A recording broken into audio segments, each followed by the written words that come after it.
오늘 새벽도에 여러분들하고 같이 하나님의 말씀을 상고하면서 은혜 받을 말씀의 제목은 행복한 팔복입니다. 팔복. 오늘 뭔가 다 불쾌한 일이 있어서 오신 것 같은데 얼굴을 좀 펴시고, 오늘 주님께서 우리에게 가르치시고 약속하신 팔복의 진정한 의미가 무엇이며, 그 팔복을 내 삶 속에서, 내 사역 속에서 어떻게 적용할 것이냐 하는 것을 같이 연구하는 시간을 갖도록 하겠습니다. 기독교인이나 불신자나 아니면 하다못해 무당을 섬기는 그런 타종교, 타신앙을 가지고 있는 사람이라 할지라도 복 그러면 다 좋아합니다. 복이란 그 단어를 싫어할 사람은 세상에 하나도 없고, 특히 오늘같이 이렇게 이제 연초가 되면은 기도원에 많이들 올라와서 복의 근원이신 하나님께로부터 복 받기를 기도하며 애쓰고 있습니다. 우리 인간이면 누구나 다 복된 삶을 살기를 원하고, 그 복된 삶을 살기를 위해서 무단히도 애를 쓰고 수고합니다. 그래서 세상에는 수많은 행복의 이론들이 있습니다. 행복이란 이런 것이다. 또 행복은 이런 것이다. 많은 이론들이 있는데, 그 많은 행복의 이론들을 우리가 잘 공부하고 깨우친다고 해서 과연 행복한 삶을 살 수 있을까? 행복의 이론이 방법이 없어서 불행한 것이 아니라 사람들의 가치관이 잘못되어 있어서 행복하지 못한 것입니다. 내가 어떤 가치관을 가지고 있느냐, 내가 기독교인으로서 하나님의 자녀라고 자부하면서 과연 어떤 행복의 가치관을 가지고 있느냐에 따라서 행복할 수도 있고 아니면 또 그렇지 않을 수도 있습니다. 세속적인 복의 개념은 아주 참 많습니다. 세상 사람들이 복을 논하는 그 이론이나 방법이나 정의는 굉장히 많습니다. 그 중에 몇 가지만 간단하게 예를 들겠습니다. 행복이란 욕구 충족이다라고 가르치는 분들이 있습니다. 저는 물 필요 없습니다. 괜찮아요. 그 심지어는 상담학을 전공했다고 하는 목사님이 성도들에게 행복할 수 있는 방법, 비결을 욕구 충족이다 이렇게 가르치고 있는데, 이건 아주 잘못된 가르침입니다. 욕구 충족이라고 하는 것은 이기주의고 탐욕주의입니다. 절대로 이 욕구 충족을 가지고 행복해질 수가 없습니다. 밀림에서 사자가 배가 고파서 당장 굶어 죽게 생겼습니다. 그래서 임팔라를 하나 잡아먹고 배가 불러서 뜨뜻하게 누워있는 그 사자 모습이 행복한 모습은 아닌 것입니다. 욕구 충족된 것 뿐이에요. 또 쾌락적이 행복이다라는 얘기도 있습니다. 이거는 자기가 자기를 속이는 거예요. 자기 노출되는 거예요. 쾌락 적응이 행복이라면 마약에 중독된 사람도 행복하다고 얘기해야 됩니다. 또 초점 오류가 행복이다. 뭔가 이게 잘못 생각하는데 그게 행복일 수 있다 이렇게 얘기하는 사람이 있습니다. 자기를 최면해서 분별력을 잃게 하는 것입니다. 또 세상에는 오복이 있습니다. 오래 살고 건강하고 부자 되고, 그리고 세상의 이름을 높이고 죽을 때 편안하게 죽는 것, 이것을 오복이라고 합니다. 이 중에 세 가지를 끄집어내서 삼복이라고도 하는데, 어쨌든 이거는 세상 살 동안에 우리 육신을 위해서 필요한 것이지 영원한 생명을 추구하는 하나님의 사람들에게는 진정한 복이 될 수가 없습니다. 또 정치적으로도 유토피아를 만들면 다 행복하게 살 수 있다라고 주장하는 것이 공산주의고 민주주의입니다. 그러나 이 공산주의도 망했고 민주주의도 언젠가는 망합니다. 왜 민주주의가, 자본주의가 망하느냐 하면은, 오늘날 우리가 살고 있는 시대는 다 돈이에요. 돈. 교회 가도 돈이고, 돈이 있어야 목회를 합니다. 돈이 있어야 행복한데, 이 교회 안에도 돈이 가치관이 되어 있습니다. 그래서 오늘날 우리가 살고 있는 이 자본주의 사회를 정치학자들은 카지노 자본주의다 이렇게 얘기하는데 도박판이다 이런 얘기예요. 다 돈 놓고 돈 먹기예요. 교회 안에도 이런 그 풍조가 들어왔으니 참 얼마나 답답한 일입니까? 그래서 오늘날 많은 세속화된 교회 안에는 정작 하나님은 안 계시고 만몬신이 모셔져 있어요. 금송아지가 모셔져 있다. 제가 재미난 걸 발견했는데 제가 어렸을 때만 해도 성경책에 이게 빨간색이 칠해져 있지 않았습니까? 근데 언제부턴가 빨간색은 없어지고 다 금색으로 바뀌었어요. 금이 좋은 거예요, 교회 안에서도.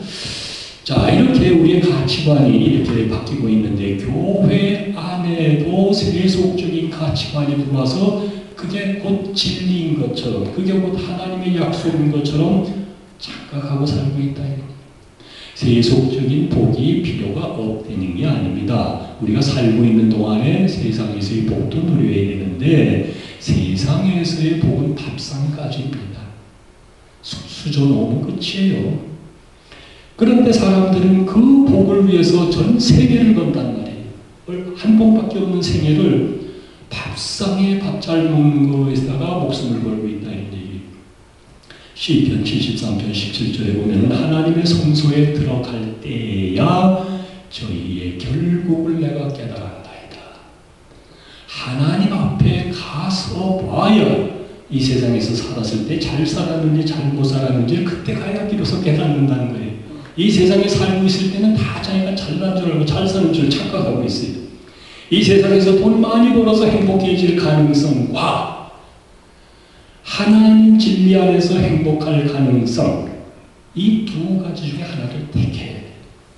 저는 돈 많이 벌어서 행복해질 가능성을 포기한 지 오래됐습니다. 저는 자신 없어요. 그래서 하나님 진리 안에서 행복할 수 있는 길을 택하고 그 길에 지금 전념하고 있습니다. 예수님께서는 오늘 우리 인생들에게 진정으로 복된 삶이 무엇인지 이 믿음의 비밀을 바로 마태복음 5장 1절부터 12절에 있는 팔복으로 가르쳐주고 있습니다. 예수님은 하나님이세요. 하나님이 가르쳐주신 것은 진리고 하나님이 약속하신 것은 진리입니다. 예수님이 뭐가 아쉬워서 우리에게 거짓말하겠습니까? 우리가 마땅히 지켜 행할 수 있고 그렇게 지켜 행할 때에 하나님이신 예수님이 약속해 주신 팔복이 바로 마태복음에 기록되어 있습니다. 오늘 우리는 그걸 바로 들어가 보자 이겁니다. 믿음의 사람들, 하나님의 자녀라고 하는 사람들은 하나님을 모르는 사람들보다 이 복의 개념이 진리 안에서 바로 서야 됩니다. 그게 다른 거예요. 세상 사람과 다른 게 뭡니까? 그게 달라야 구별된 사람이라고 할 수가 있는 거예요. 교회 안에 들어와 앉아 있는 것 가지고 구별된 건 아니에요.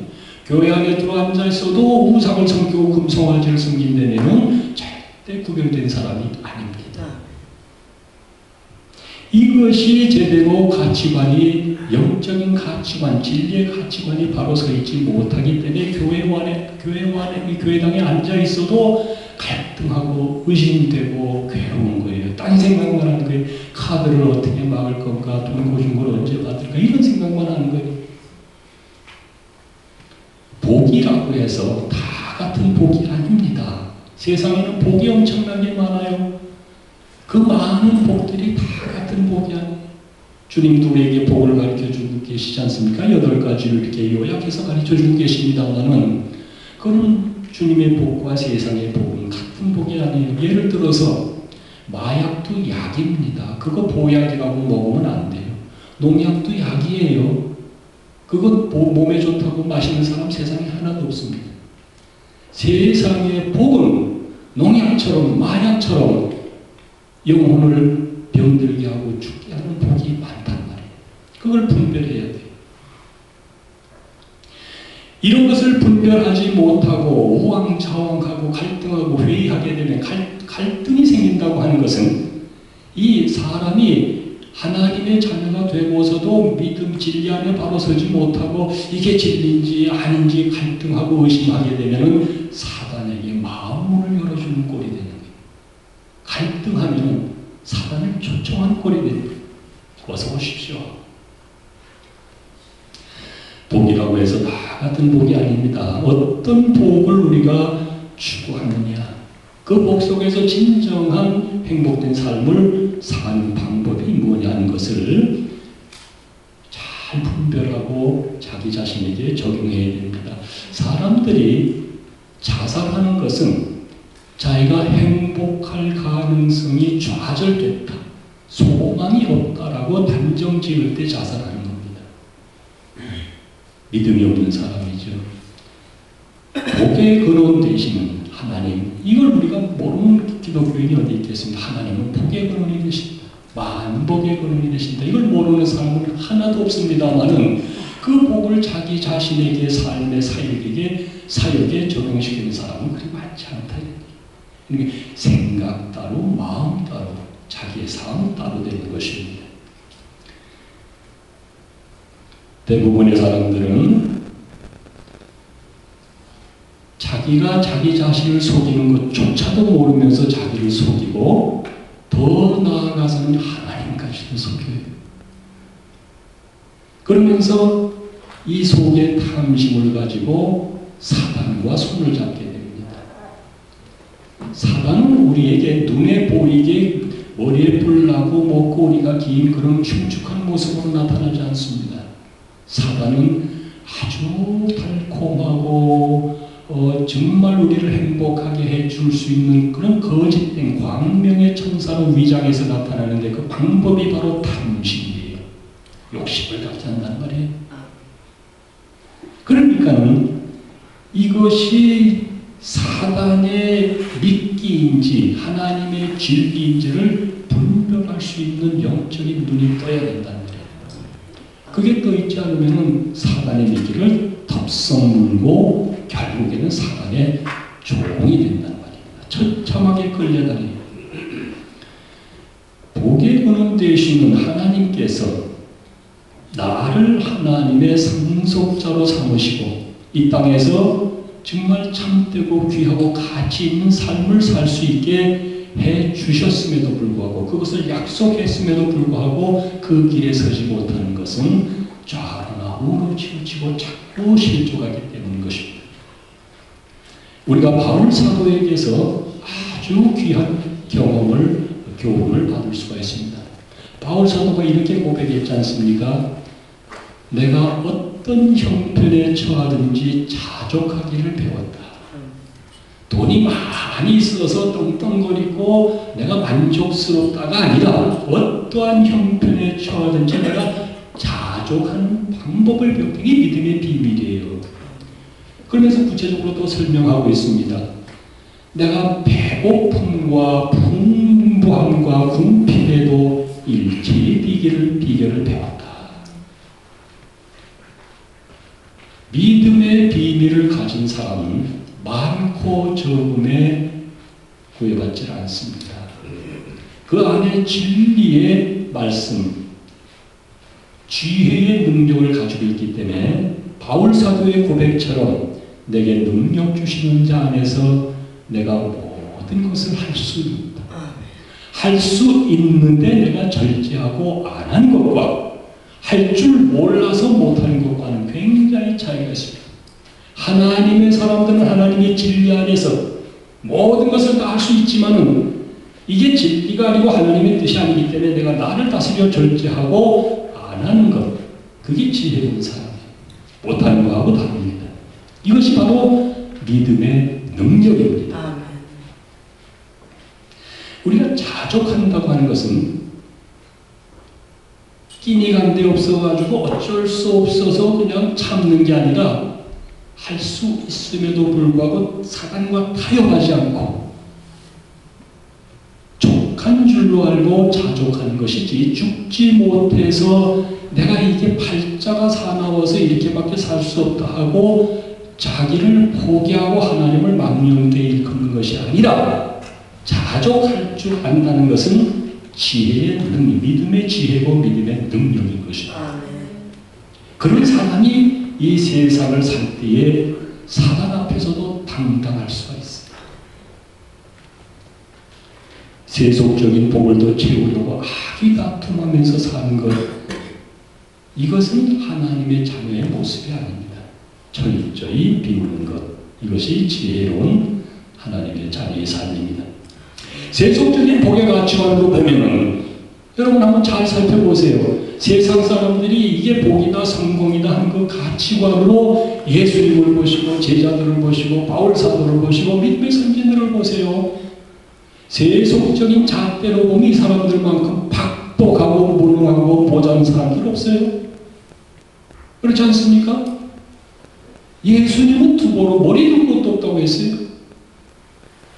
사람들에게 그렇게 능력당하고 모욕을 당해도 자기를 절제할 줄 알고 다스릴 줄 아는 그런 천치바보가 어디 있어요? 하나님이라고. 하나님이시기 때문에. 이렇게 박복하고 불행한 분들이라는 세속적인 가치관으로 우리가 주님을 바라보고 제자들을 보고 바울 사도를 바라보면서 노래는 예수님처럼 바울처럼 살겠다고 백날 노래해봐야 소용없다 이런 얘기. 노래자는 예수님처럼 바울처럼 어떻게 하면 그렇게 살 수 있을까? 죽을 때까지 그 노래만 부르고 살지 못한다면 아무 소용이 없는 위선자의 바리새인이에요. 살아야 돼. 그렇게 살아야 된다. 예수님께서는 나를 따르라고 했지 않습니까? 나를 따르라는 말이 아폴로데이 제자란 말이에요. 우리가 주님의 제자라고 자부하면서 주님을 따르지 않고 주님은 글로 가십시오. 나는 조금 성공하고 가겠습니다. 이건 제자가 아니라는 말이에요. 나를 따라 살아가. 젊은 부자 청년 어느 날 예수님을 찾아왔지 않습니까? 예수님이 다 팔아서 가난한 자를 주어라. 이 청년이 근심하며 떠나갔다고 했어요. 예수님께서는 오늘 우리들로 하여금 이 마음의 중심에 영적 양심을 통해서 아멘 하는 확신하는 믿음을 갖게 하시려고 팔복을 연구하게 하시고 오늘 그 기회를 가르쳐 주시고 계십니다.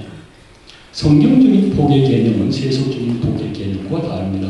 세상에서 복이라고 하는 것은 잠깐만 영어를 말씀드리겠습니다. 영어로 복은 bless입니다. 근데 그 어원은 bleed라고 해서 피를 흘리다라는 뜻이에요. 그러니까 세속적인 복도 피를 흘려야 복을 받을 수 있다는 개념을 가져요. 한문의 복자도 제사와 관련된 의미를 가지고 있어요. 한자의 복자도. 근데 성경의 복도 베라카라고 해서 무릎을 꿇다라는 의미를 가지고 있어요. 자, 그러니까 우상에게 절을 하든 하나님에게 제사를 하든 다 인간은 복받기를 원해서 하나님을 섬기고 신을 찾는데 다 제사의 개념을 가지고 있다. 자, 이처럼 하나님께서 우리에게 복의 근원 되시는 하나님께서 우리에게 복을 약속해 주셨는데 그럼 하나님께서 약속하신 복의 본질이 뭐냐 이게. 금덩어리가 뚝 떨어지는 것이 복이냐, 세상에서 유명해지는 것이 복이냐. 그건 아까도 말씀드린 대로 숟가락 놓은 것이에요. 성경에서 얘기하는 복의 본질은 영생입니다. 그런데 그 영생이 죽은 다음에 천국 가서 사는 영생이 아니라 지금 주님과 동행하는 영적 삶을 영생이라고 하는 거예요. 지금 주님과 동행하는 것이 복이고 지금 주님과 동행하는 사람이 하나님이 나를 부르실 때에 천국 가서 영생할 수 있는 거예요. 지금 주님과 동행하지 않고 사단과 동행하다가 끄트하게 어떻게 그냥 우겨까지는 억지로 그냥 기도받고 천국에 갈 수 있는 거 아니에요. 절대 그렇게 되지. 지금 살아있을 때 주님과 동행하는 영생의 사람만이 죽어서 천국에 가서 영생할 수가 있는 거예요. 아멘. 이것이 복의 본질이란 말이에요. 지금 내가 주님과 동행한다. 이것이 복의 본질이고 이렇게 주님과 동행하는 삶을 바로 에덴의 삶이다. 천국의 삶이다. 이렇게 비유할 수가 있는 거예요. 에덴 밖은 아주 곤고한 삶이잖아요. 우리가 성경을 통해서 너무나 잘 알지 않습니까? 에덴을 떠나면 고생, 하게 되어 있는 거예요. 하나님과 동행하는 것이 진정한 복이고 그 진정한 복이 무엇이냐 하는 것을 구체적으로 풀어 설명해 주신 것이 마태복음 5장 1절서부터 시작되는 팔복이라는 말이에요. 그렇기 때문에 하나님과 동행하는 영적 삶을 사는 영생의 실천 강령이 바로 이 팔복이라는 것을 염두에 두시고 이제부터 팔복에 들어가겠습니다. 첫 번째 주님께서 약속하신 것이 심령이 가난한 자가 복이 있다. 오늘 우리가 복음성가를 했지 않습니까? 심령이 가난한 자는 복이 있나니. 심령이 가난하다. 팔복을 보면 말이죠. 8가지 복의 비밀이 있는데 이 팔복을 주님께서 약속하신 팔복을 보면 세속적인 가치관으로 보면 이건 복이 아니에요. 저주지. 그렇잖아요. 그건 행복이 아니고 불행이에요. 가난하고 핍박하고 줄이고 목마르고 그게 무슨 복이 됩니까? 세상 사람들은 절대 그걸 복이라고 그러잖아요. 근데 주님은 그렇게 살아야 복이 된다고 했으니 주님이 말을 잘못하신 건가? 성경의 기록이 잘못된 건가? 하나님은 절대 실수가 없으시고 잘못 말하실 이유가 없습니다. 진리예요. 하나님이 그렇게 말씀하셨으면 그게 진리고 거기에 믿음의 비밀이 있는 것입니다. 자, 심령이 가난해야 복을 받는다. 심령이 가난하다는 게 뭐냐? 이거는 청빈한 삶을 미덕으로 삼으라는 얘기가 아니에요. 많은 목사들이 팔복을 강의하면서 그걸 윤리적으로 강의를 해요. 성경은 윤리 도덕책이 아닙니다.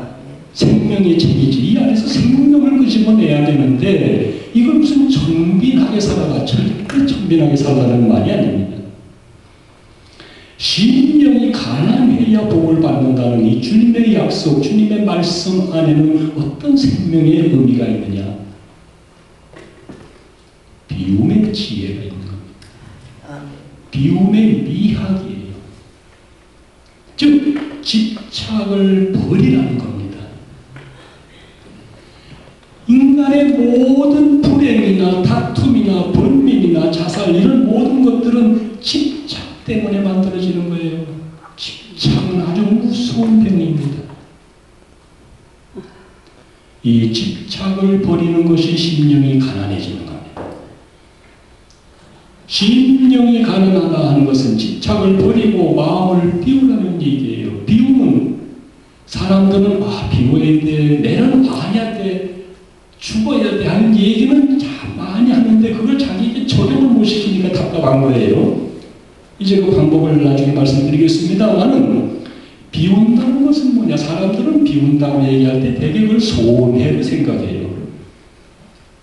비움은 또 다른 채움의 지혜입니다. 비워야 채워질 수가 있어요. 가득 채워 차 있는 곳에다가 세번 넣을 수가 없어요. 그래서 주님의 가나의 혼인잔치에서 항아리를 비우라. 우리 돌 항아리를 비워야 돼. 육으로 만든 이 돌 항아리를 비워야 온갖 잡탕으로 가득 찰 자리 쓰레기통이나 마찬가지 이걸 비우고 깨끗이 청소해야 하나님께서 여기 새로운 것을 채워주십니다. 사람이 연단받는 이유를 저는 연단을 엄청나게 많이 받았는데 우리 강한남 목사님도 참 많이 받으셨는데 팔자가 사나워서 연단받는 거 아니에요. 이 기독교에는 팔자 운명 이런 단어 자체가 없는 겁니다. 사람이 연단받는 이유를 가만히 제가 생각을 해봤더니 미련에서 연단받는 거예요. 미련. 그걸 하나님 입장에서 보면은 우리를 지혜롭게 해주기 위해서 연단시키시는 거예요. 지혜를 깨닫게 하시기 위해서. 이 지혜를 얻지 않으냐 하면은 하나님께서 주신 이 지혜를 얻지 않으면은 험악한 나그네 40년 왕래의 삶을 살아야 돼요. 인생이 고생한 이유는 팔자가 사나워서도 아니고 가게에 흐르는 저주 때문도 아니고 그렇다고 운명이 그렇게 살도록 정해진 것도 아닙니다. 바로 진리에 대해서 무지하기 때문에 그렇습니다. 대학교 나오고 박사학위 가져도 소용없어요. 진리에 대해서 무지하면은 그건 무식한 사람, 영적으로 무식한 사람이 되는 거예요. 그러나 일자 무식이라도 성경을 읽지 못하는 사람이라고 할지라도 하나님이 지혜 주시면 이 성경 속에서 하나님을 만나고 생명을 얻는다는 말이에요. 그게 하나님이 주시는 지혜예요. 이 비유 안에는 겸손이 있습니다. 순종이 있고 절제가 있습니다. 이 비운다고 하는 것은 내 육적인 자아를 부정하는 믿음의 능력이에요. 믿음이 없이는 그 자아를 부정할 수가 없습니다. 믿음이 있기 때문에 비울 수가 있는 거예요. 집착을 버렸다는 뜻은 마음속에 탐욕의 우상이 자리 잡고 있었는데 이걸 내어 쫓았다라는 일입니다. 이 속에 탐욕의 우상을 내어 쫓아야 돼요. 하나님이 계셔야 할 곳에 금송아지가 들어와 있단 말입니다. 이걸 내어 쫓는 것이 심령이 가난해진 겁니다. 비움이 곧 성공입니다. 반대로 비우지 못하고 탐욕을 채우면 실패예요. 예수 그리스도께서 십자가에서 내가 다 이루었다. 다 이루었다라고 선언하신 것은 다 비웠다는 말씀이에요. 물과 피까지도 다 쏟아서 다 비웠습니다. 그동안에 수치스러움, 그동안에 힘들었던 것, 또 섭섭했던 것, 이런 것까지도 다 비워낸 거예요. 다 비워내고서 내가 이제 다 이루었다. 비워내면 실패가 아니라니까요. 소외가 아니라니까요. 비워내는 게 성공이에요. 다 이뤘지 않습니까? 우리는 그런 주님을 본받아야 돼요. 억지로 채우려고 하게 되면 사단을 본받는 것입니다.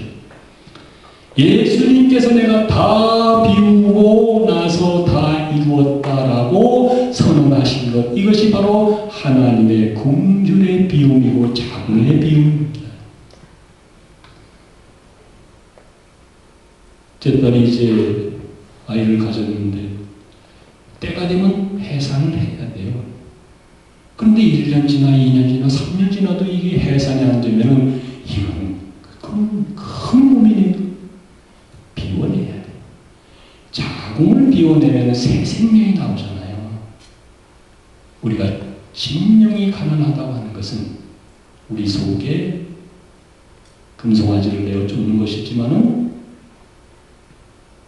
생리학적으로 얘기하면 자궁을 비워내서 새 생명을 탄생시키는 것입니다.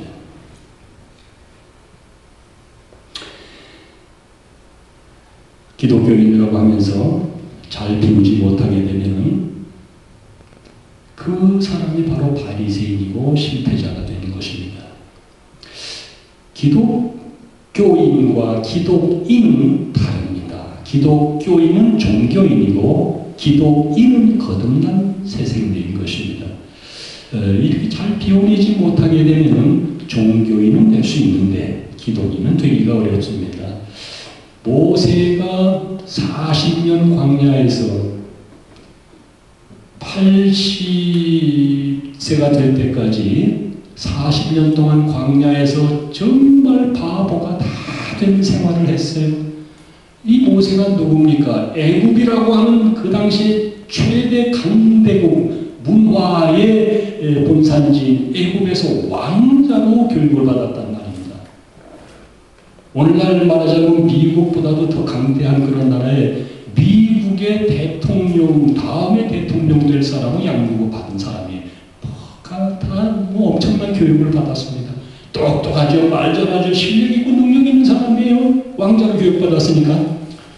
그런데 하나님이 이 사람을 쓰시려고 하니까는 40년 동안 광야에서 바보로 만드셨다는 말이에요. 비워내는 작업을 한 겁니다. 다 비워냈습니다. 하나님 보시기에 아무 가치가 없는 거예요. 모세가 40년 동안 왕자로서의 교육을 받았는데 하나님이 쓰시기 위해서 이걸 비워내는데 40년이 또 걸린 거예요. 부자 되는 것만이 성공이 아닙니다. 이건 자기 거에 자기가 속는 거예요. 자기를 기만하는. 그래서 저는 이 말을 즐겼습니다. 성공 같은 실패, 실패 같은 성공. 어떤 유명한 사람이 수호지에 부성이 있는데 유명하고 아주 용감한 사람이 호랑이를 잡으려고 호랑이 등에 딱 올라탔어요. 아, 대단합니다. 세상에 호랑이 등에 올라탈 수 있는 사람이 어디 있습니까? 세상의 성공은 바로 그거예요. 그런데 문제는 그 호랑이 등에서 내려올 수 없다는 거예요. 세상의 탐욕은 그렇습니다. 세상의 성공은 호랑이 등에 타는 것과 같아요. 그런데 내려올 수가 없어요. 내려오면 물려 죽는 거예요. 잡혀먹는 거예요. 신령이 가난한 자는 복이 있나니 천국이 저희 것이다. 천국은 죽은 다음에 가는 곳이 아닙니다. 지금 살아있을 때에도 주님과 동행하는 그것이 바로 천국의 삶입니다. 세상이 달콤하고 그럴듯하게 준다고 유혹하는 그런 세상의 오복을 쫓을 것인가? 아니면 마음을 비우고 주님이 약속하신 팔복의 삶을 살 것인가? 비워야 됩니다. 내려놓아야 돼요. 죽어야 돼요. 그런데 문제는 어떻게 하는 것이 죽는 거고 어떻게 하는 것이 비우냐 이런 겁니다. 저도 수많은 문제를 가지고 고민하고 갈등했어요. 많은 선교사들이 문제는 제기를 잘합니다. 이렇게 살아야 돼. 성경에 이렇게 써야지. 이게 원칙이라고 얘기는 하는데 그 방법을 얘기 안 해주니까 참 답답한 노릇 아니겠어요? 자, 마음을 비워야 된다. 심령이 가난한 것이 바로 집착을 보내는 것이 마음을 비우는 것이다 라고 설명을 했어요. 그럼 어떻게 하면 그렇게 되겠습니까? 방법을 내놔야 되잖아요. 저는 제게 이 방법을 썼습니다. 어떻게 하는 게 비우는 것일까? 바보 되는 거예요. 바보. 내가 똑똑한 척 해봤자 채우려고만 하지 절대 비워지지 않아요. 바보 될 줄 알아야 돼요. 세상에 어떤 바보가 있습니다. 예수가 바로 그 어떤 바보예요. 예수만큼 바보스러운 사람이 어디 있어요? 그걸 인정해야 돼요. 그걸 인정해야 예수같이 살고 바울같이 살기 때문에 찬송할 자격이 있는 거예요. 애통하는 자는 복이 있다고 했습니다. 두 번째, 이 애통은 극도의 비통함을 얘기하는 거예요. 팔자 타령하는 게 아닙니다. 사람들은 그렇게 잘못 알고 애통, 팔자가 사나워서 내 기질이 궁상, 그게 애통이 아닙니다. 애통은 내 죄의 심각함과 참 생명의 진리를 깨닫지 못하는 완악한 내 마음을 도려내는 영적 번제가 바로 애통이에요.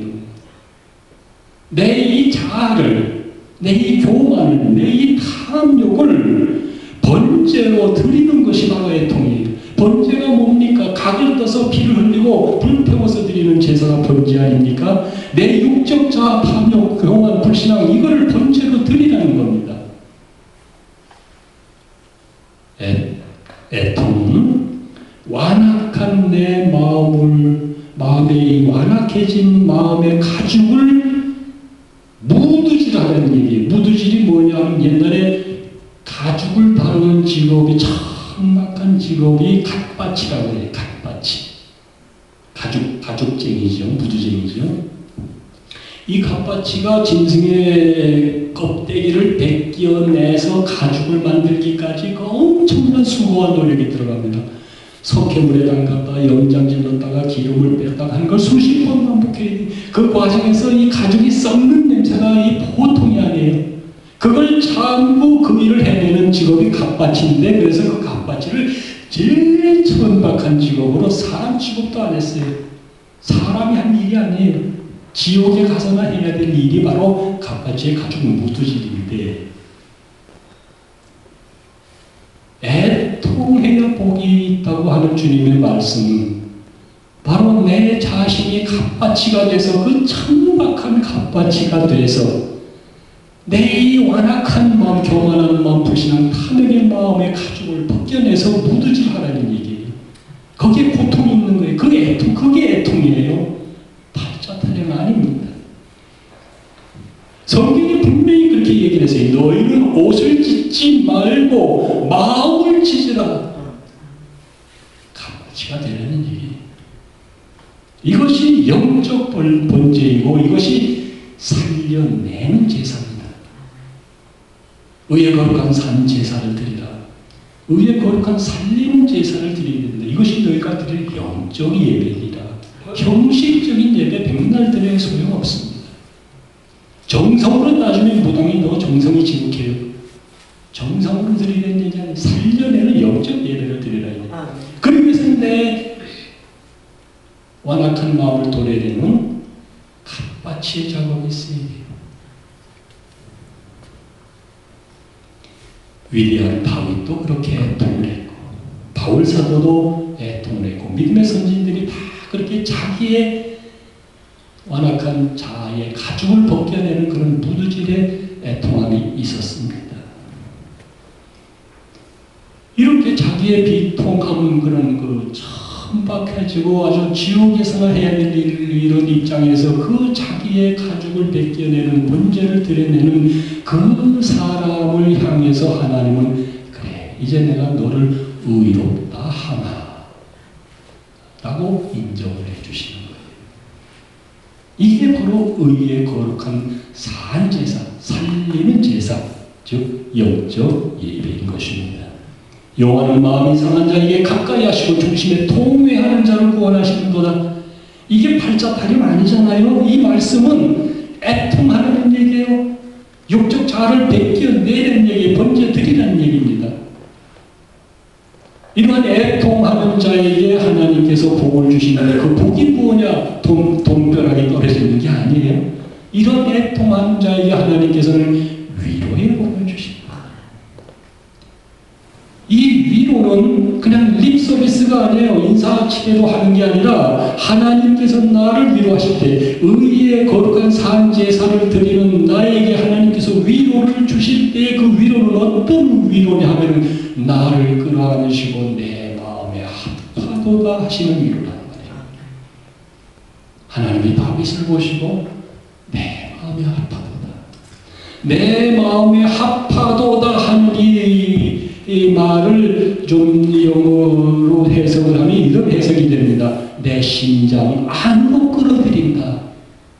여러분, 하나님이 애통하는 자를 위로하시는데 그 사람을 하나님의 심장 안으로 끌어안으시고 안으신다면 이거보다 더 큰 위로가 어디 있어요? 세상을 다 오는 거죠. 죄 문제요? 벌써 다 해결됩니다. 천국의 삶이요? 거기서 이미 천국의 삶이 되는 걸요. 하나님의 위로는 죽은 다음에 비로소 군멸류관을 쓰고 앉아있는 거 아니에요. 영원토록 무거운 군멸류관 쓰고 앉아있어야 된다. 그런데 안 갑니다. 그건 고문이에요. 하나님의 위로는 이 땅에 사는 동안에도 하나님께서 내게 베푸신 상급이고 의의 면류관인 것입니다.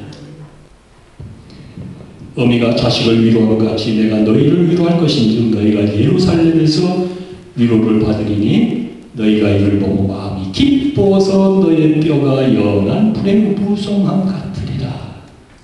새 생명을 얻는다는 얘기예요. 새 기운을 얻는다는 얘기예요. 이러한 하나님의 위로는 살려내는 이러한 하나님의 위로는 진심으로 그 심령에 애통하는 사람에게만 베풀어지는 겁니다. 우리는 수시로 하나님 앞에서 이 완악한 내 심령의 가죽을 벗겨내는 번제 제사를 드리니 그게 영적 예배라고 말씀드렸지 않습니까? 하나님께서는 하나님의 사람들로부터 헌금 베풀받기 원하시는 하나님이 아니에요. 하나님의 사람들로부터 진정한 영적 제사를 받으시기를 원하십니다.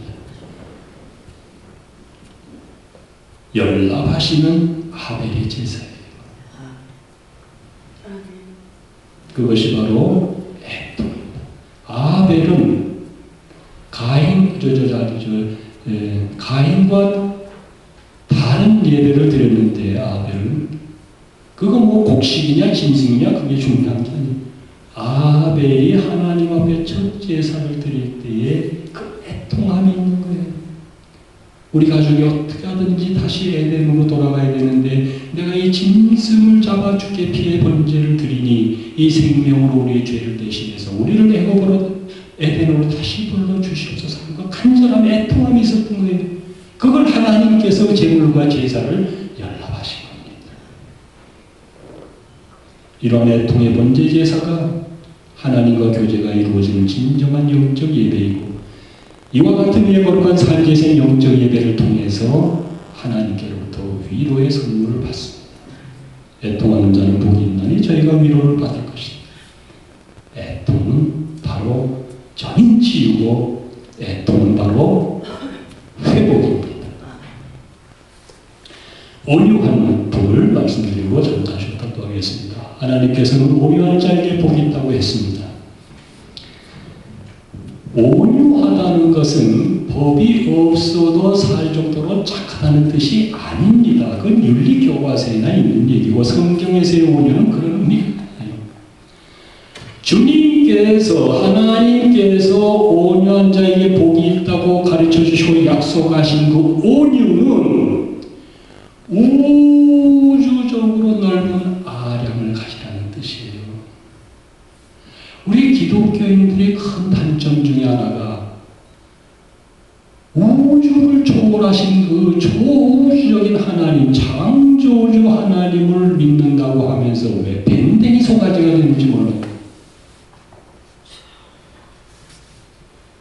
하나님을 왜 그런 작은 혼병 속에 가둡니까?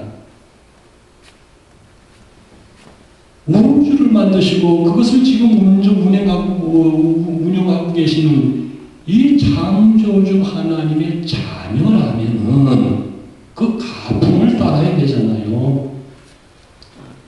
우주적인 넓은 아량을 갖도록 노력을 해야 돼요. 자기를 자꾸 키워나가야 돼요. 넓은 그릇에서 큰 그릇으로. 밴댕이 이 종재기에는 그 종재기에 담을 양밖에 담지 못합니다. 큰 한 지박을 가져가면 그만큼 또 담을 수가 있는 거예요. 우리가 온유한 사람이 되기 위해서는 우리가 해야 될 일이 있습니다. 무조건이에요. 조건이 없습니다. 내가 당신을 용서할 텐데 당신이 나한테 잘못했다고 3번만 얘기해라. 그럼 내가 용서하겠다. 그건 용서가 아니에요. 용서에는 조건이 없습니다. 무조건적이어야 돼요. 조건 없는 이타적인 사랑, 조건 없이 이타적으로 사랑하는 마음을 온유한 마음이라고 합니다. 이런 우주적인 온유함으로 땅끝까지 이르러 제자의 사역을 감당할 수가 있는 겁니다. 저는 선교를 오랫동안 해봤는데 여러 나라를 선교하고 많은 나라를 다녔습니다. 그러면서 느낀 게 뭐냐면 밴댕이 소가지 가지고는 절대 선교를 못해요. 동네에서 전도해도 마찬가지입니다. 아, 저 사람이 전에 나한테 이런 해코지 했지, 나한테 이런 손해를 했지, 내가 이런 무릎 꿇기 전에 내가 용서 못해. 이런 조건을 갖는 데는 절대 전도 안 되는 거예요. 마음을 열어야 돼요. 내 자신부터 나를 용서할 수 있도록 내가 그런 우주처럼 넓은 아량을 가져야 돼요. 자기를 먼저 용서할 줄 알아야 돼요. 그런 사람이 원수까지도 사랑할 수가 있습니다. 세상으로부터 신뢰를 받고 존경을 받으려면 주의 종들이 온유한 성품, 넓은 마음을 가져야 됩니다. 그래서 주님이 그렇게 말씀하셨잖아요. 나는 마음이 온유하고 겸손하니 내게 와서 배워라. 배우라고 말씀하신 것은 그렇게 따라하는 얘기입니다. 나는 우주같이 넓은 마음을 가지고 있는데 너는 밴댕이 소가지야? 할 수 없지. 이게 아니란 말이에요. 온유는 마치 야생의 말을 길들이는 그런 것과 같이 힘듭니다. 그러나 일단 길들여주면 쉬워요. 순종을 잘합니다. 그래서 온유는 성령의 열매입니다. 그렇기 때문에 이 온유함은 나약함도 아니고 또 비굴함도 아니에요. 오히려 영적인 능력이고 영의 사람이 갖춰야 될 덕목이고 사랑의 능력입니다. 우리 지도자들은, 영적인 지도자들은 이러한 온유한 자질, 우주와 같이 넓은 그런 온유한 자질을 가지고 이 지도력을 발휘해야 돼요. 그래서 모세는 지면의 모든 사람보다 온유함이 많았다.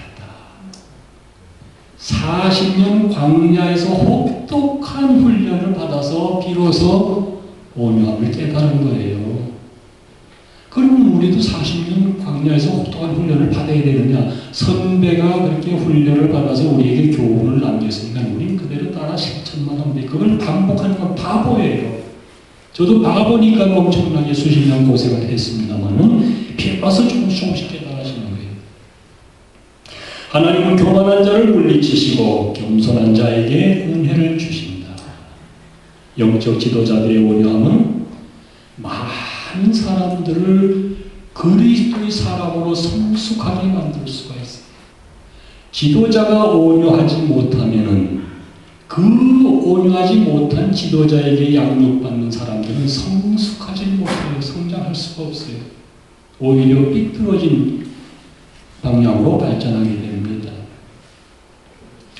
이 온유한 성품은 영적으로 성숙하는 성화의 과정이고 영적으로 나를 다스리고 다스리는 사람을 지도할 수 있는 능력이에요.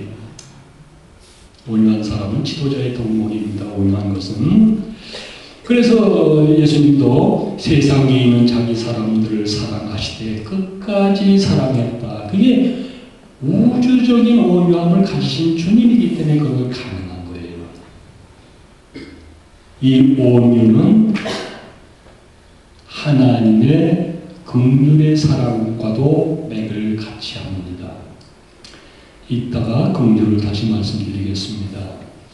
뿐만 아니라 이 온유함으로 몸과 마음과 영혼과 이 자연까지도 치유가 되는 전치유의 능력이 있어요. 이 치유회복센터 아닙니까? 사람이 치유돼야 돼요. 영만 치유되는 것이 아니라 혼도 치유되고 몸도 치유되고 자연까지 치유되는 것을 전인치유라고 합니다. 여기는 전인치유 사역지예요. 많은 사람들이 와서 회복이 되어야 됩니다. 이 온유한 자는 하나님의 대위 명령, 시대적인 이 대위 명령을 수행하는 하나님의 동력자가 될 수가 있어요. 하나님의 동력자, 이거 대단한 일이에요. 하나님과 파트너가 된다는 얘기예요. 이 세상을 살려낸 사역에 하나님과의 파트너가 된다. 온유한 자는 복이 있나니 그의 사역의 지경이 넓어지게 됩니다. 온유한 자는 복이 있나니 땅을 기업으로 받게. 이 흙덩어리 땅을 받는다는 게 아니에요. 땅 부자 되는 얘기가 아니에요. 사람들은 자기 가치관으로 자꾸 성경을 해석하니까 내가 온유하면 땅을 좀 얻을 수 있겠구나, 살 수 있겠구나, 누가 기증하려나 봐 이런 생각을 하는데 그 땅이 아니라 사역의 지경이에요. 땅 끝까지 이르러 내 제자가 되라고 했잖아요. 온유한 자는 하나님의 생명의 사역의 동력자이기 때문에 그 사역의 지경이 넓어지는 거예요. 사역은 이 시대적으로 하나님께서 내려주신 이 막중한 사명을 감당하는 사역은 물질로 하는 게 아니라 온유한 마음으로 하는 겁니다. 하나님의 종들은 특히 온유한 마음을 갖기 위해서 부단히 자기를 다스리고 훈련시켜야 됩니다. 잠깐 쉬었다 하겠습니다.